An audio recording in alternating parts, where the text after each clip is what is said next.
নমস্কার দর্শক, সংবাদ আবির্ভাবের গুরুত্বপূর্ণ সংবাদে আপনাদের সকলকে স্বাগত। আমরা প্রত্যেক দিনের মতন আজকেও একটি বিশেষ এবং গুরুত্বপূর্ণ সংবাদ আপনাদের সামনে তুলে ধরব। দর্শক, আজকে কলকাতা হাইকোর্টে মাননীয় বিচারপতি অমৃতা সিনহার ঘরে একটি মামলা হয়েছে, যে মামলাটি কিন্তু একেবারে অন্যরকম। এই মামলাটাতে একটা জিনিস স্পষ্ট করে দেয় যে পশ্চিমবঙ্গে যে সমস্ত বাসিন্দারা থাকেন, আমরা যারা থাকি, আমাদের কিন্তু নিরাপত্তা নেই। আমরা কিন্তু প্রতিদিন প্রতি মুহূর্তে নিরাপত্তাহীনতায় ভুগছি। আমরা আজকে যে মামলাটা দেখছি, সেই মামলাটা কি? বিচারপতি অমৃতা সিনহার ঘরে যে মামলাটি উপস্থাপন করা হয়েছে সেটি হচ্ছে শুভেন্দু অধিকারী। তিনি বলছেন, তার লয়ার, তার আইনজীবীরা বলছেন যে বিধানসভার ভেতরে শুভেন্দু অধিকারীর যে আধা সেনাবাহিনী যারা শুভেন্দু অধিকারীকে নিরাপত্তা দিয়ে থাকেন, সেই নিরাপত্তা রক্ষীদেরকে প্রবেশ করতে দিতে হবে। কেন এই ধরনের বক্তব্য? কি কারণে শুভেন্দু অধিকারী হঠাৎ করে এই ধরনের বক্তব্য রাখার জন্য কলকাতা হাইকোর্টে মামলা করলেন? অ্যাকচুয়ালি শুভেন্দু অধিকারী 2020 সাল পর্যন্ত একেবারে মমতা ব্যানার্জির যে নিরাপত্তা রক্ষী, তারা কিন্তু শুভেন্দু অধিকারীকে নিরাপত্তা দিতেন। তারপর যখন তিনি 2020 পর যখন তিনি বিজেপিতে যোগদান করলেন এবং 2021 সালে মুখ্যমন্ত্রী মমতা ব্যানার্জিকে একেবারে হারালেন, নন্দীগ্রামে হারিয়ে তিনি কি করলেন? নিজে বিধায়ক হলেন।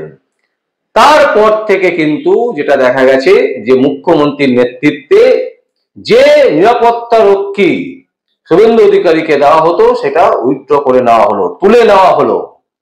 তখন শুভেন্দু অধিকারীকে বিজেপির পক্ষ থেকে জেড ক্যাটাগরির নিরাপত্তা দেওয়া শুরু হলো এবং সেই নিরাপত্তা রক্ষীরা শুভেন্দু অধিকারীকে বিভিন্ন জায়গায় নিয়ে যান। তো এখন দেখা যাচ্ছে যে সেই নিরাপত্তা রক্ষীকে আটকে দিল কে?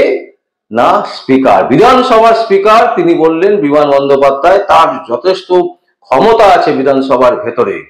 তিনি বললেন যে শুভেন্দু অধিকারীর নিরাপত্তা রক্ষীরা, যারা আধা সেনা যে নিরাপত্তা রক্ষী, তারা বাইরেই থাকতে হবে তাদেরকে, তারা ভেতরে কোনো রকম ঢুকতে পারবে না। তো এতদিন কিন্তু শুভেন্দু অধিকারী কলকাতা হাইকোর্টে আসেননি, কিন্তু এখন কেন তাকে কলকাতা হাইকোর্টে আসতে হলো? আমরা যেটা দেখেছি, বারবার করে শুভেন্দু অধিকারীকে বিভিন্নভাবে হেনস্থা করেছেন এই স্পিকার বিমান বন্দ্যোপাধ্যায়। বিধানসভার স্পিকার কোনো সময়তে নিরপেক্ষ বজায় রাখেননি। প্রতিদিন যখন যে কোনো জিনিস নিয়ে যখনই কথাবার্তা হয়েছে, তখনই কিন্তু বিমান বন্দ্যোপাধ্যায় পক্ষপাত দৃষ্টির উদাহরণ দিয়েছেন। বারবার করে তিনি একটা জিনিস বুঝিয়ে দিয়েছেন যে মুখ্যমন্ত্রী মমতার স্নেহধন্য, এমনকি দালালি ভিত্তি করতেও তার তাতে আটকায় না। তিনি তৃণমূল কংগ্রেসের একজন নেতা, তিনি সেইভাবেই কথা বলবেন যেটা মুখ্যমন্ত্রী মমতা ব্যানার্জি তাকে বলে দেবেন। এবং সেই কারণে আমরা দেখেছি, যখনই বিরোধী দল নেতা শুভেন্দু অধিকারী বারবার করে বিধানসভার ভেতরে কোনো আলোচনার প্রস্তাব দেন বা কোনো রকম আলোচনা করতে চান, যেমন সম্প্রতি আমরা দেখলাম কি না, ওবিসি নিয়ে মুখ্যমন্ত্রী মমতা ব্যানার্জি অনেক কথা বললেন।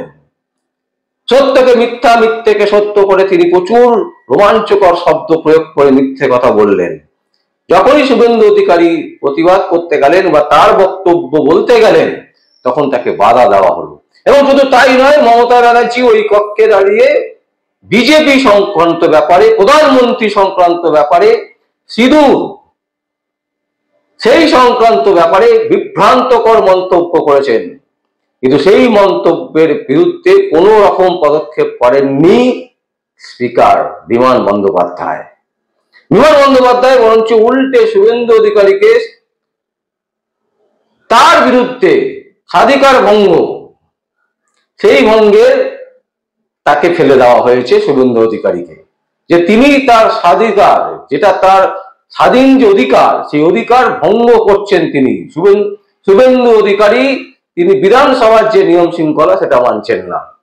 বিধানসভার নিয়ম শৃঙ্খলা কি মমতা ব্যানার্জির চামচেপানা করা, মমতা ব্যানার্জির দালালি করা, মমতা ব্যানার্জির দালালি ভিত্তি করা?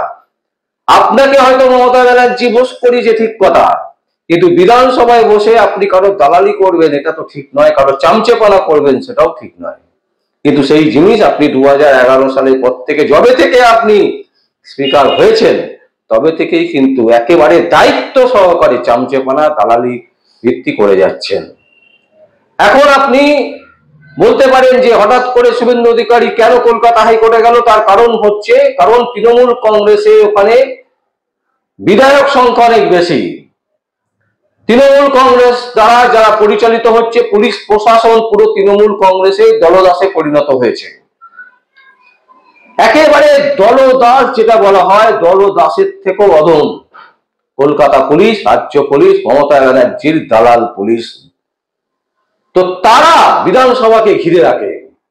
তা সেই বিধানসভার ভেতরে যদি কোনো রকমের কিছু ঘটে, সাথে সাথে তারা সাদাকে কালো, কালোকে সাদা করে দেবেন। এবং যে কোনো সময় যেভাবে একেবারে প্রতিদিন প্রতি মুহূর্তে শুভেন্দু অধিকারী বিরোধিতার আসনে বসে একেবারে মমতা ব্যানার্জিকে বারবার করে অ্যাটাক করছে, উলঙ্গ করে দেওয়া যেতে বলে যাকে বলে। প্রতিদিন যে কোনো সভায়, যে কোনো বৈঠকে, যে কোনো আলোচনাতে মুখ্যমন্ত্রী মমতা ব্যানার্জির মুখ ছোট হয়ে যায়, যে কারণে ওবিসি নিয়ে কিছু বলতেই দিলেন না। এইরকম একটা পরিস্থিতিতে যে কোনো সময় বিধানসভার ভেতরে আক্রমণ হতেই পারে শুভেন্দু অধিকারীর। শুভেন্দু অধিকারীকে অ্যাটাক করা যেতেই পারে, এবং সেই অ্যাটাক করার পর সেই জিনিসটাকে ধামাচাপা দেওয়ার জন্য কিন্তু এই স্পিকার, এই পুলিশ প্রশাসন তারা সর্বত্র কিন্তু রেডি। একেবারে কোনো দ্বিধা নেই বলতে, যে কোনো সময় শুভেন্দু অধিকারীকে আক্রমণ করে মেরে দেওয়া হতে পারে।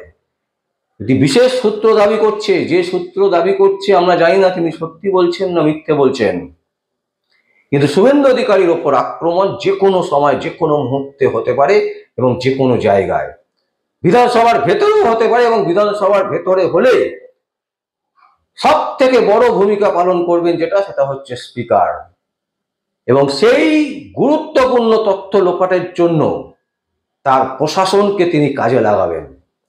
তাই শুভেন্দু অধিকারী কিন্তু এই বক্তব্য একেবারে পরিষ্কারভাবে বুঝতে পারছেন যে মুখ্যমন্ত্রী মমতা ব্যানার্জি যেভাবে ওবিসি নিয়ে তাকে আক্রমণ করলেন, এবং শুধু তাই নয় প্রধানমন্ত্রীকে তুলোধনা করলেন, তৃণমূল নিয়ে তিনি আক্রমণ করলেন, এবং যেভাবে তাকে বলতে দেওয়া হলো না আগামী দিনে তার উপর যে আক্রমণ হবে না এটা কেউ বলতে পারে না।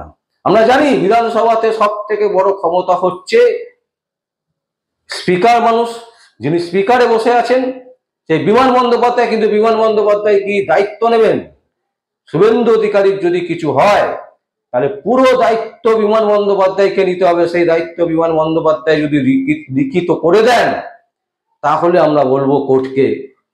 অনেক আইনজীবীরা বলছেন যে এই মামলাতে সাধারণত কোর্ট ইন্টারফেয়ার করবে না, কিন্তু আমরা বলবো মাননীয় বিচারপতি অমৃতা সিনহাকে একবার ভাবতে।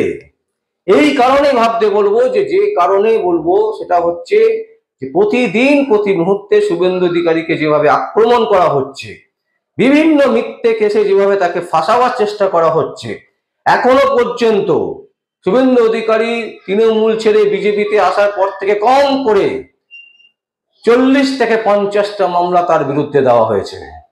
মিথ্যে মামলায় বারবার করে তাকে জড়াবার চেষ্টা করা হচ্ছে, এবং তাতে তিনি দমেননি, উল্টে বারবার করে তিনি প্রমাণ করে দিয়েছেন যে তিনি বিরোধিতা করে যাবেন।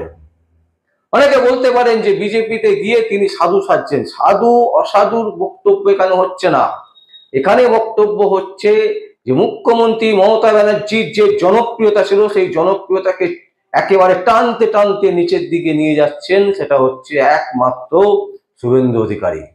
তাই মুখ্যমন্ত্রী মমতা ব্যানার্জির নেতৃত্বে যে কোনো সময় বিধানসভার ভেতরে তাকে আক্রমণ করা হতেই পারে, এবং শুধু আক্রমণ না, তাকে মেরে ফেলাও হতে পারে। এই ধরনের ঘটনা কিন্তু ঘটতেই পারে শুভেন্দু অধিকারীর ক্ষেত্রে, শুভেন্দু অধিকারীর সাথে। তাই মহামান্য বিচারপতির কাছে মাননীয় অমৃতা সেনের কাছে আমরা একটা জিনিসই বলবো, যে নিরাপত্তা যদি দিতে না পারে, তাহলে যদি শুভেন্দু অধিকারীর যে নিরাপত্তা রক্ষী তারা যদি বিধানসভায় ঢুকতে না পারেন, তাতে আমাদের কোনো অসুবিধে নেই। কিন্তু স্পিকার সাহেবকে বলতে হবে যে বিধানসভার ভেতরে শুভেন্দু অধিকারীর যদি কোনো কিছু হয় তার দায়িত্ব তিনি নেবেন, এবং সেটা লিখিত আকারে কলকাতা হাইকোর্টে তিনি জমা করবেন যে শুভেন্দু অধিকারীর নিরাপত্তার দায়িত্ব স্পিকার নিচ্ছেন। দর্শক, আমরা এই কারণেই বলছি এই জিনিস স্পিকার নেবেন না, এই ধরনের কথা স্পিকার বলবেন না। আর উল্টো দিকে কোর্টকে প্রেসার করা হবে, কোর্ট কোনো ধরনের এই ধরনের অর্ডার দিতে পারেন না। তাহলে প্রশ্ন হচ্ছে শুভেন্দু অধিকারী নিরাপত্তা কে দেবে? শুভেন্দু অধিকারীর যদি কিছু হয়ে যায়, বাংলার 6 কোটি মানুষ এই মুহূর্তে শুভেন্দু অধিকারীকে পছন্দ করেন, তার দিকে তাকিয়ে আছে। মুখ্যমন্ত্রী মমতা ব্যানার্জিকে সরাবার জন্য একমাত্র যিনি লড়াই করছেন শুভেন্দু অধিকারী, তার যদি কিছু হয় বাংলার মানুষ তাহলে কি করবে? তার ক্ষয়ক্ষতি কে দেবে? সেই কারণে স্পিকার সাহেবকে আমাদের অনুরোধ থাকবে যে আপনি দয়া করে রিটেন করে দিন যে বিধানসভার ভেতরে যদি কোনো অপ্রীতিকর ঘটনা ঘটে শুভেন্দু অধিকারীর সাথে, বা তার যদি কোনো রকম লাইফ রিস্ক হয়, তার পুরো দায়িত্ব স্পিকার সাহেব নেবেন। আমরা এই আবেদনই করছি, আমরা এই দাবি তুলছি বলা যেতে পারে সংবাদ বিভাগের পক্ষ থেকে, সাধারণ মানুষের পক্ষ থেকে। সাধারণ মানুষ দাবি করছে যে যেখানে বিভিন্ন জায়গাতে সাধারণ মানুষের কোনো নিরাপত্তা নেই, সাধারণ মানুষ নিরাপত্তাহীনতায় ভুগছে, সেখানে শুভেন্দু অধিকারী নিরাপত্তা রক্ষীকে ঢুকতে দেওয়া হবে না, খুব ভালো কথা, কিন্তু নিরাপত্তা দেবেন তো আপনারা, এবং সেই নিরাপত্তার দায়িত্ব আপনারা নিচ্ছেন কি সেটা অন্তত রিটেন দিন। দর্শক, আমরা এই দাবি তুলছি, এবং আমরা নই, সাধারণ মানুষ এই দাবি তুলছে। তাই আপনাদের সামনে এরকম একটা গুরুত্বপূর্ণ সংবাদ, সেই সংবাদ তুলে ধরলাম, কারণ যেখানে শুভেন্দু অধিকারী কোথাও না কোথাও নিরাপত্তাহীনতায় ভুগছে বিধানসভার ভেতরে, তাকে সম্পূর্ণ নিরাপত্তা দেওয়ার দায়িত্ব হচ্ছে স্পিকার সাহেবের, এবং সেটা রিটেন তিনি কোর্টে জমা দেবেন। তাহলেই বুঝবো যে কোনটা সাদা আর কোনটা কালো। দর্শক, আপনাদের সামনে এই সংবাদ তুলে ধরলাম। যদি আপনাদের কোনো বক্তব্য থাকে, কোনো কমেন্ট থাকে, অবশ্যই আপনারা কমেন্ট বক্সে কমেন্ট করবেন। আর দেখতে থাকুন পরবর্তী সংবাদ আবির্ভাবে।